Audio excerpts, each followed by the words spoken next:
ಎಲ್ಲರಿಗೂ ಶುಭೋದಯ ಮತ್ತು ಯೋಗ ದಿನಾಚರಣೆಯ ಶುಭಾಶಯಗಳು. ಇಂದು ನಾನು ಅಂತಾರಾಷ್ಟ್ರೀಯ ಯೋಗ ದಿನಾಚರಣೆಯ ಬಗ್ಗೆ ಸಂಕ್ಷಿಪ್ತ ಮಾಹಿತಿಯನ್ನು ನೀಡುತ್ತಿದ್ದೇನೆ. ಪ್ರತಿ ವರ್ಷ ಜೂನ್ 21ರಂದು ಅಂತಾರಾಷ್ಟ್ರೀಯ ಯೋಗ ದಿನವನ್ನು ವಿಶ್ವದ ತುಂಬೆಲ್ಲ ಆಚರಿಸಲಾಗುತ್ತದೆ.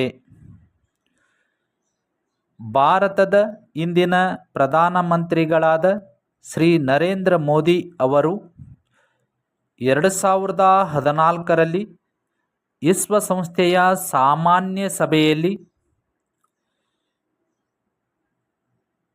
ಜೂನ್ 21ನ್ನು ಯೋಗ ದಿನಾಚರಣೆಯನ್ನಾಗಿ ಆಚರಿಸುವಂತೆ ಕರೆ ನೀಡಿದರು.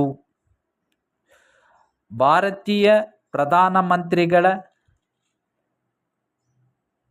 ಪ್ರಸ್ತಾವನೆಯನ್ನು ಒಪ್ಪಿಕೊಂಡ ವಿಶ್ವಸಂಸ್ಥೆಯು ಡಿಸೆಂಬರ್ 2014ರಲ್ಲಿ ಜೂನ್ 21ನ್ನು ಅಂತಾರಾಷ್ಟ್ರೀಯ ಯೋಗ ದಿನವೆಂದು ಘೋಷಿಸಿತು.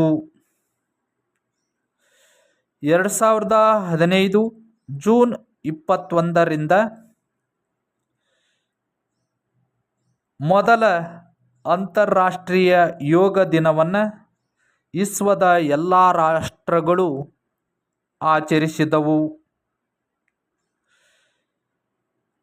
ಜೂನ್ 21, 2026ರಲ್ಲಿ ಅಂದರೆ ಇಂದು 12ನೆಯ ಅಂತಾರಾಷ್ಟ್ರೀಯ ಯೋಗ ದಿನವನ್ನು ವಿಶ್ವದ ತುಂಬೆಲ್ಲ ಆಚರಿಸಲಾಗುತ್ತಿದೆ.